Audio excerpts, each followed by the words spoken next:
మళ్ళీ కుదురుతుందో లేదో జీవితంలో ఒకసారి వచ్చే అవకాశం. ఎలాగైనా సరే ప్రయాగ్రాజ్ వెళ్ళాలి. మహా కుంభమేళాలో ఒక మునక వేయాలి. కష్టమైనా సరే రైలు ఎక్కేద్దాం. తోసుకుంటూ వెళ్ళైనా సరే ఒక సీటు సంపాదిద్దాం.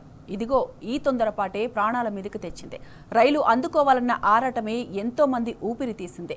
ఢిల్లీ రైల్వే స్టేషన్లో రాత్రి జరిగిన తొక్కిసలాట ఒక మహా విషాదం. 18 మంది ప్రాణాలు అన్యాయంగా గాల్లో కలిసిపోయాయి. నిన్న రాత్రి ఢిల్లీ రైల్వే స్టేషన్ టైం అటు ఇటుగా 9:30. 14, 15వ నంబర్ ప్లాట్ఫామ్లు జనంతో కిక్కిరిసిపోయాయి. అడుగు తీసి అడుగు వేయలేని పరిస్థితి. ఇంత రష్లో రైళ్ల ఆలస్యం. కుంభమేళాలకు వెళ్లాల్సిన స్వతంత్ర సేనాని ఎక్స్ప్రెస్, భువనేశ్వర్ రాజధాని 2 రైళ్లు లేట్ అంటూ అనౌన్స్మెంట్ వచ్చింది. అంతే, ప్రయాణికుల్లో ఒక్కసారిగా కంగారు మొదలైంది. రైలు వస్తుందా రాదా, కుంభమేళాకు వెళ్తామా లేదా, ప్రయాణికులందరిలోనూ ఇదే అలజడి. టైంకు రావాల్సిన 2 ట్రైన్స్ ఆలస్యం కావడంతో రైల్వే అధికారులు ప్రయాగ్రాజ్కు మరో స్పెషల్ ట్రైన్ వేశారు. ప్లాట్ఫామ్ నెంబర్ మారిందని అనౌన్స్మెంట్ కూడా ఇచ్చారు. అంతే, జనం గందరగోళంతో పరుగులు పెట్టారు. ఆ రైలు ఇలా ప్లాట్ఫామ్ మీదకి వచ్చిందో లేదో జనం ఎగబడ్డారు.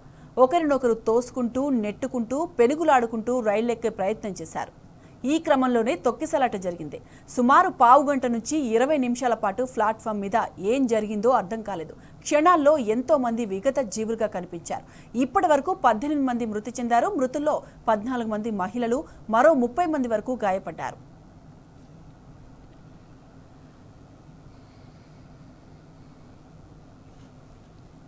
తొక్కిసలాట జరిగిన వెంటనే రైల్వే పోలీసులు, 4 అగ్నిమాపక దళాలు రంగంలోకి దిగాయి. పరిస్థితిని వెంటనే అదుపులోకి తెచ్చాయి. లేదంటే జరిగే ప్రాణ నష్టం ఊహ కందేది కాదు. మృతదేహాలను, క్షతగాత్రులను లోక్ నాయక్ జయప్రకాష్ నారాయణ్ ఆసుపత్రికి తరలించారు. తొక్కిసలాట అనంతరం 4 ప్రత్యేక రైళ్లను ఏర్పాటు చేసి భక్తులను గమ్యస్థానాలకు తరలించారు. అటు ఎన్డీఆర్ఎఫ్ బృందాలు కూడా ఢిల్లీ రైల్వే స్టేషన్కు చేరుకుని పరిస్థితిని పరిశీలించాయి. తొక్కిసలాట ఘటనపై రైల్వే శాఖ అత్యున్నత స్థాయి విచారణకు ఆదేశించింది. ఘటన జరిగిన సమయంలో ప్రయాణికులను కంట్రోల్ చేయడానికి రైల్వే స్టేషన్లో రైల్వే పోలీసులే లేరని ప్రత్యక్ష సాక్షులు అంటున్నారు. 9 बजे के आसपास हुई थी ये घटना। 9 बजे जो पुल है ना, इसके ऊपर बहुत ज्यादा पब्लिक हो गई थी और पब्लिक को बहुत कंट्रोल करा पुलिस ने, लेकिन पब्लिक इतनी हो गई थी कि लिमिट से ज्यादा वो संभाल ही नहीं पा रहे थे, इतनी पब्लिक आ गई थी।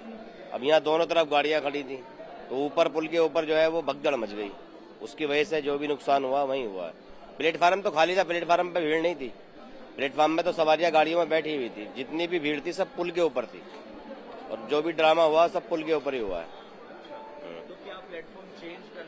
नहीं, चेंज वेंज कुछ नहीं हुआ था। जो गाड़ियां जहां से जाती है वहीं से जा रही थी। वो तो जो स्पेशल है एक्स्ट्रा वो चला रखी थी और नंबरों से हर घंटे में गाड़ी जा रही थी। दोपहर से ही गाड़ियां चलनी शुरू हो गई थी यहाँ से, लेकिन पब्लिक इतनी आ गई कि इतना अनुमान ही नहीं था कि ऐसा हमने आज तक ऐसी पब्लिक नहीं देखी। 26 साल हमें यहाँ पे हो गए, ऐसा तो आज तक कभी छठ पूजा पे भी नहीं हुआ जैसा रात पब्लिक आई थी। पता नहीं कहाँ से इतनी पब्लिक आई, और पूरी रात गाड़ियां चलने के बाद भी देखो अभी तक पब्लिक कम नहीं है, इतनी पब्लिक आ गई थी।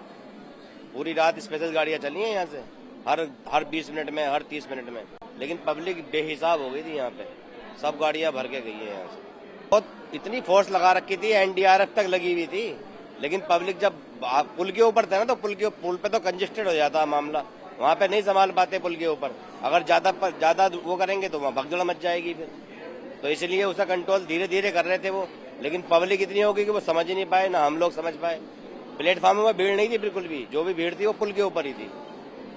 और पैसेंजर भी बहुत वो होते हैं, पुल के ऊपर सीढ़ियों पे बैठ जाते हैं, कितना समझा लो, समझते ही नहीं है पैसेंजर। गलती तो पैसेंजर भी करता है ना। भैया 9 बजे के आसपास हुई थी ये घटना।